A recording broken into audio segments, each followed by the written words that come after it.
예, 지금은 가을입니다. 가을 중에서도 깊어가는 가을, 만추라고 하죠. 이렇게 깊어가는 가을에 우리들이 항상 떠올리는 단어가 있습니다. 바로 무엇일까요? 추수, 수확, 이런 단어를 떠올리는 계절이 바로 가을, 늦은 가을이죠. 이렇게 늦은 가을에 추수를 떠올리면서 수확하는 것을 떠올리면서 우리들은 좀더 하나님을 믿는 사람으로서 새로운 것을 묵상할 필요성이 있습니다.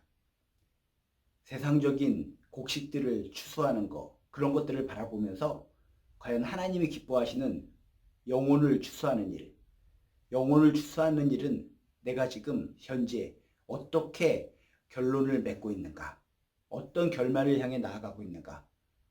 세상에서는 열매를 따고 또 곡식을 수확하고 이런 결실, 이런 아름다운 열매들이 있는데 우리들은 하나님을 믿는 삶 속에서 얼마나 영혼의 추수를, 영혼의 결실을, 영혼의 열매를 잘 맺고 있는가. 오늘 그래서 우리가 영혼을 추수하는 우리들의 모습에 대해서 잠깐 생각해보는 귀한 시간을 갖고자 합니다. 마태복음 9장 35절에서 38절까지 보면 영혼을 추수하는 내용에 대해서 우리들에게 힌트를 주는데 그 말씀을 통해서 어떻게 우리가 영혼을 추수하는 귀한 일꾼이 될 수 있을까 하는 교훈을 얻고자 합니다.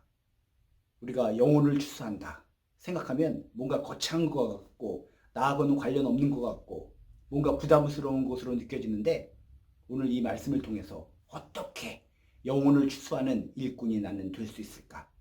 어떻게 하면 잃어버린 영혼을 주님께로 돌아가게 하는 주님의 도구가 될 수 있을까? 이런 측면에서 여러분 생각해 보시기를 주님의 이름으로 축복합니다.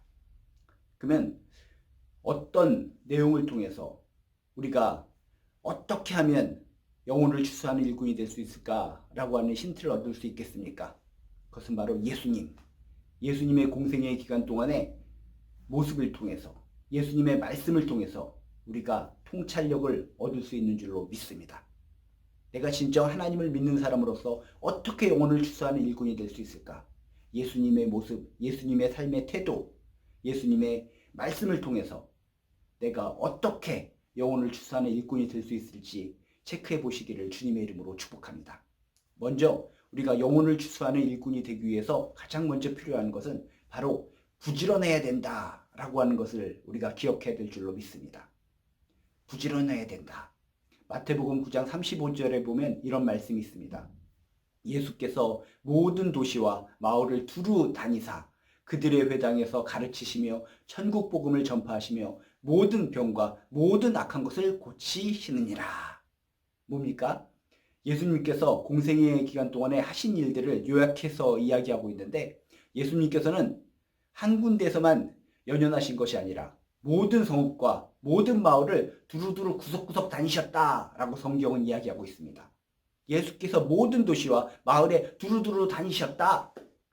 이런 모습을 통해서도 우리가 믿는 예수님은 영혼 구원을 위해서 아주 부지런하셨다라고 하는 것을 체크해 볼 수가 있습니다. 그렇습니다. 예수님도 영혼 구원을 위해서 이렇게 부지런하게 살아가셨는데 우리도 영혼 구원을 하기 위해서는 지금 삶보다 조금 더 부지런해야 될 줄로 믿습니다. 예수님께서는 마을과 도시를 두루두루 다니시면서 어떤 일을 행하셨습니까? 회당에서는 가르치셨습니다. 또 사람들이 지나다니는 모든 곳을 통해서 천국 복음을 전파하셨습니다. 그리고 아픈 사람이 다가올 때마다 외면하지 않으시고 피곤하시고 지치셨지만 모든 병과 모든 악한 것을 고치시니라 라고 성경은 이야기하고 있습니다. 유대인의 회당에서 들어가서는 또 가르치는 은사를 통해 열심히 가르쳤습니다. 아주 애절하게, 진지하게, 합리적으로, 객관적으로 모든 것을 동원해서 가르치셨습니다. 그리고 하나님 나라에 대한 기쁜 소식을 선포하고 전했습니다. 만나는 사람마다. 그리고 그것으로 끝나지 않고 온갖 모든 질병과 고통을 치료해 주셨다. 라고 하는 이야기를 통해서 예수님이 얼마나 바쁘셨을까. 그렇게 바쁜 생활 속에서도 부지런하게 열심히 움직이셨기 때문에 영혼 구원의 능력을 보이셨다라고 하는 것을 깨달을 수가 있습니다. 우리도 이런 바쁜 일생 가운데 너무나 바쁘기 때문에 삶이 너무나 바쁘기 때문에 영혼 구원하는 거 너무나 힘들어요 라고 하시는 분들이 있다면 예수님의 이런 부지런한 모습을 통해 아 그렇구나 영혼 구원이라는 것은 부지런해야지 내가 할 수 있는 것이구나 체크해 보시고 생각해 보시고 묵상하시기를 주님의 이름으로 축복합니다.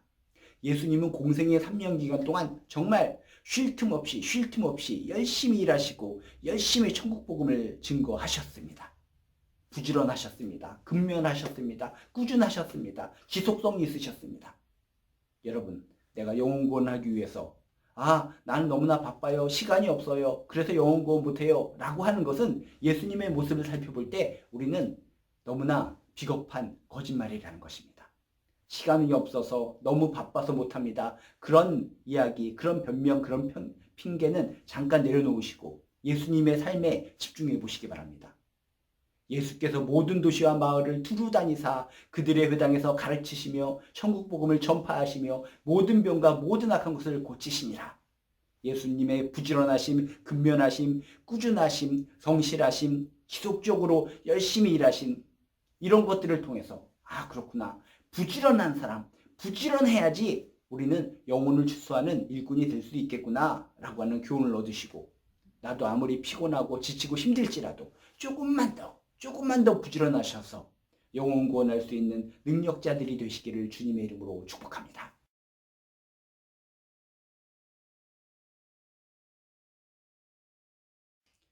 그리고 우리가 어떻게 하면 영혼을 추수하는 일꾼들이 될 수 있을까? 첫 번째는 부지런해야 된다라고 교훈을 생각해 봤습니다. 두 번째는 불쌍히 여기는 마음이 있어야 됩니다. 불쌍히 여기는 마음. 예수님도 그러셨습니다. 마태복음 9장 36절에 보면 예수님께서 이런 마음을 표현하십니다. 무리를 보시고 불쌍히 여기시니 이는 그들이 목자 없는 양과 같이 고생하며 기지나 밀어라. 많은 사람들을 보시고 많은 군중들을 보시면서 불쌍히 여기는 마음을 가지셨기 때문에 그 불쌍히 여기는 마음 때문에 그들에게 손길이 가고 그들을 구원하시고 그들을 사랑해 주시고 치유해 주셨는 줄로 믿습니다. 우리 마음에 어떤 감동을 주는 타당한 이유가 있어야지 우리 마음속에 불쌍히 여기는 마음이 생기는 줄로 믿습니다. 우리 마음속에 지나가다가 무수히 많은 사람을 볼지라도 뭔가 불쌍히 여기는 마음이 들지 않는 것은 무슨 이유 때문입니까? 마음에 감동이 없기 때문입니다. 그냥 저 사람들 영혼이 죽어가든 절망 속에 나락으로 빠져들어가든 나하고 무슨 상관이야? 내 마음에 감동이 오지 않으면 그들을 불쌍히 여길 수 있는 마음이 생기지 않는다는 것입니다. 예수님은 어떠셨습니까? 예수님은 그 무리를 보시고 왜 불쌍히 여기셨나? 어떤 마음에 콕콕 찌르는 감동적인 어떤 느낌이 있었기 때문에 그 마음을 토대로 해서 불쌍히 여기고 그들을 구원의 자리로 초대하고 인도하셨다는 것입니다. 성경의 말씀에 보면 이렇게 써 있습니다. 무리를 보시고 불쌍히 여기시니 왜 불쌍히 여기셨는가? 이는 그들이 목자 없는 양과 같이 고생하며 기지나 밀어라. 그들이 목자 없는 양처럼 시달리고 방황하고 있었기 때문이다. 그들의 모습을 볼 때 겉으로는 멀쩡하고 화려할지 모르겠지만 잘 먹고 잘 사는지 모르겠지만 영혼은 피폐해 있었다. 영혼은 완전히 죽어 썩어 들어가고 있었다. 목자 없는 양처럼 내팽개쳐져 고통을 당하고 있었다. 고생하고 지쳐서 기운이 빠져 있었다. 라고 하는 것을 깨달으셨다는 겁니다. 인간인 육신의 눈으로 바라본 것이 아니라 영적인 눈으로 영안의 눈으로 바라보셨을 때 그들이 저렇게 방황하고 떠돌고 지치고 쓰러지고 무너지고 영적으로 황폐화된 그 모습을 보고 마음에 뭔가 찌릿찌릿 느낌이 오셔서 그런 찌릿찌릿한 느낌 가운데 이들을 불쌍히 여기는 마음을 가지셨다는 것입니다. 정말 불쌍하구나. 먹고 사는 것에 치중하고 있는 이 사람들, 권력을 위해서 아니면 또는 뭔가 개인적인 야욕을 위해서 열심히 살고 있는 것 같은데 저 사람들은 지금 죽음의 구렁으로 떨어지고 있구나. 잘못된 곳으로 가고 있구나. 그들의 방황하는 모습, 피폐된 모습, 영적으로 무너진 모습을 보면서 마음이 아프셨다는 겁니다. 그 마음이 아프고 쓰라리는 것이 그들을 불쌍히 여기는 마음으로 이어져서 결국 불쌍히 여기는 가운데 결국 그들을 구원하시고 그들을 정말 생명의 자리로 초대하는 그런 아름다운 모습과 행적을 보이셨는 줄로 믿습니다. 그렇습니다. 우리들의 마음이 있는 곳에 손길이 가게 되어 있습니다. 우리가 지나가는 무수히 많은 사람들, 주변에 있는 사랑하는 사람을 보더라도 정말 그들이 영적으로 피폐해 있구나, 영적으로 정말 죽음의 길을 가고 있구나, 이런 것을 우리가 깨닫지 못한다면 그들이 불쌍히 여겨지지도 않을 뿐더러 그들을 영혼구원의 자리로 초대할 수도 없다는 것입니다. 우리들 마음속에 정말 불쌍히 여기는 마음이 생기게 되시길 주님의 이름으로 축복합니다. 천국이 있다는 것을 믿으십니까? 천국이 있다는 것을 믿으시면 내 주변의 소중한 사람들이 천국으로 가지 않고 나락의 길로, 지옥의 길로 걸어가는 것을 바라볼 때마다 안타까운 마음을 가져야 된다는 것입니다. 야, 저들이 영적으로 피폐해 있구나. 정말 목자 없는 양처럼 방황하고 있구나. 저렇게 살면 안 되지. 겉으로는 멀쩡하고 훌륭할지 모르겠지만 저렇게 영적으로 피폐되고 영적으로 무너져 살게 되면 결국은 어떻게 되는가? 그들의 끝은 절망 아닌가? 죽음 아닌가? 이런 것을 떠올리면서 우리 마음속에 뭔가 찌릿찌릿한 느낌 가운데 그들을 향한 불쌍히 여기는 마음이 생겨야 된다는 것입니다. 그들을 향한 불쌍히 여기는 마음이 생길 때 그 마음이 손길로 이어지고 영혼 구원으로 이어지게 될 줄로 믿습니다. 여러분들, 진정 내가 영혼을 추수하는 일꾼이 되기 위해서 무엇이 필요한가? 주변에 있는 많은 사람들을 보면서 그들이 예수를 믿지 않고 죽어가고 있다면 그것을 깨닫고 불쌍히 여기는 마음이 있어야 될 줄로 믿습니다. 죽어가는 영혼에 대한 안타까운 마음, 애타는 마음, 긍휼히 여기는 마음, 가엾이 여기는 마음, 이런 마음이 우리들에게 생기게 되기를 주님의 이름으로 축복합니다. 그런 마음 가운데 나도 모르는 사이에 손길이 그들에게 가고 그들을 구원의 자리로 초청하게 되고 그들의 구원을 위해서 내가 열망하게 되고 그들의 구원을 위해서 노력하는 자가 될 줄로 믿습니다. 어떻게 영혼을 추수하는 일꾼이 될 수 있을까? 죽어가는 영혼을 바라보면서 아무 느낌이 없다면 절대로 나는 영혼을 추수하는 일꾼이 될 수 없습니다. 그들의 방황하고 헤매이고 고생하고 기진맥진한 모습을 바라보면서 영적으로 완전히 무너지고 쓰러지고 헤매이는 모습을 바라보면서 불쌍하구나, 안타깝구나, 가엾은 마음, 그런 마음이 생길 때 나에게 영혼을 추수하는 그런 귀한 일꾼으로의 길로 가게 될 줄로 믿습니다.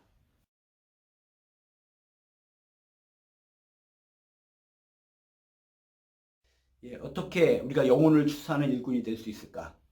영혼을 추수하는 일꾼이 되기 위해서는 예수님처럼 부지런해야 된다. 조금 더 근면하고 부지런해야 된다. 그리고 우리가 영혼을 추수하는 일꾼이 되기 위해서는 불쌍히 여기는 마음이 있어야 된다. 죽어가는 영혼을 바라보면서 정말 애타는 마음, 궁일이 여기는 마음, 가엾이 여기는 마음이 있어야 된다. 그런 마음이 나의 몸과 행동으로 움직이게 된다라고 하는 것을 기억하시기 바랍니다. 그리고 우리가 세 번째 기억할 것은 이게 중요한 포인트인데 우리가 추수할 일꾼들을 위해서 기도하는 것이 필요하다는 것입니다. 나 혼자서 이 모든 것을 어떻게 감당해? 나 혼자서 이 모든 것을 어떻게 전도해? 나 혼자서 모든 것을 해야 된다. 이런 생각 때문에 우리는 영혼 구원을 못하는 것이고 무너지고 쓰러지는 경우가 종종 많이 있습니다. 그런데 오늘 말씀은 상당히 중요합니다. 내가 영혼을 구원하는 추수하는 일꾼이 되기 위해서 필요한 거, 내가 직접 할 수도 있지만 내가 직접 하지 못하고 힘들다면 뭘 하라고요? 추수할 일꾼을 위해 기도할 수 있는 우리들의 모습이 필요하다는 것입니다. 37절에서 38절에 보면 이런 내용이 나옵니다. 예수님께서 말씀하십니다. 이에 제자들에게 이르시되 추수할 것은 많되 일꾼이 적으니 그러므로 추수하는 주인에게 청하여 추수할 일꾼들을 보내주소서 하라 하시니라. 여러분들, 예수님의 이런 귀한 말씀을 우리는 잊어버리고 살았습니다. 나 혼자서 영혼 구원해야 돼. 내가 혼자 모든 것을 감당해야 돼. 이런 마음이 있을 때 우리는 영혼 구원 못합니다. 쓰러집니다. 지칠 수밖에 없습니다. 내가 힘들고 내가 지치고 주변에 죽어가는 영혼들을 많이 바라본다면 기도할 수 있는 마음도 필요하다는 것입니다. 보내주소서 하나님이시여 추수할 일꾼들을 보내주소서. 나 혼자라는 벅찹니다. 주변에 많은 동역자들을 보내주셔서 내가 할 수 없는 거 함께 할 수 있도록 주여 도와주시옵소서. 여러분, 추수할 것은 많은데 일꾼이 적다라고 여러분 핑계대지 마시고 기도하시기 바랍니다. 추수할 때 너무나 저를 도와서 동역할 동역자들이 없습니다. 주여 추수할 일꾼들을 보내주시옵소서. 나의 동역자들을 보내주시옵소서. 나 혼자 지치고 쓰러지지만 하나님께서 귀한 추수할 수 있는 동역자를 보내주신다면 그들과 함께 손에 손잡고 더욱더 힘을 내서 용기를 내서 전도할 수 있을 줄로 믿습니다. 영혼권할 수 있을 줄로 믿습니다. 추수한 일꾼을 보내달라고 기도하시고 동역자를 보내달라고 기도하시기를 주님의 이름으로 축복합니다. 영혼 구원을 위해서 내가 할 수 있는 것은 아무것도 없다 라고 하는 거짓말 핑계대지 마시기 바랍니다. 내가 하든지 보내달라고 기도하든지 기도 못하겠습니까? 정말 내가 못한다면 못한다고 나몰라라 하지 말고 기도라도 먼저 하시기 바랍니다. 보내주소서. 나는 연약합니다. 나는 못합니다. 나와 함께 전도할 수 있는 자, 나와 함께 영혼 구원할 수 있는 자를 보내주소서. 기도라도 하시기 바랍니다. 그런 기도를 통해 나도 모르는 사이에 영혼을 추수하는 일꾼의 반열에 오르게 된다는 것을 꼭 명심하시기 바랍니다. 내가 하든지 보내달라고 기도하든지 내가 모든 것을 다 감당하는 것이 아니다. 그런 오해의 착각에서 벗어나시고 함께하는 것이다. 하나님께서 보내주신 많은 동역주들과 더불어 힘과 용기를 내어서 영혼 구원하는 것이다 라고 하는 것을 기억하시면서 용기 내시기 바랍니다. 담대해지시기 바랍니다. 다시 한번 영혼 구원을 하는 것을 통해서 내가 모든 것을 다 해야 된다. 내가 이것을 어떻게 감당해? 그런 무거운 짐을 지고 있다면 그런 짐을 내려놓으시고 하나님 도와주시옵소서. 나를 도와준 일꾼을 보내주시옵소서. 내 주변에 이렇게 추수할 만한 영혼들이 많이 있는데 사람이 없습니다. 보내주소서 간청하시고 기도하시기를 주님의 이름으로 축복합니다. 그렇게 기도하는 것도 영혼을 추수하는 일꾼의 몫이요 역할이다 라고 하는 것을 깨달으시고 지금 이 자리에서 주저앉아서 난 못합니다 라고 여러분 그렇게 항변하는 것이 아니라 항변할 시간에 불평할 시간에 원망할 시간에 보내주소서 기도하시기를 주님의 이름으로 축복합니다. 이 추수의 계절에 어떻게 영혼을 추수하는 일꾼이 될 수 있을까? 좀 더 부지런해야 된다. 불쌍히 여기는 마음을 가져야 된다. 추수할 일꾼을 보내주소서 기도할 수 있어야 된다. 이런 세 가지 포인트를 기억하시면서 나도 영혼을 추수하는 일꾼이 될 수 있다. 지금 현재도 일꾼이다 라고 하는 확신을 가지시고 정말 이 가을에 그냥 보내지 마시고 영혼을 구원하는 그 반열에 올라서서 정말 하나님을 기쁘게 하시는 귀한 추수꾼들 되시기를 정말 영혼의 구원자들 되시기를 주님의 이름으로 축복합니다.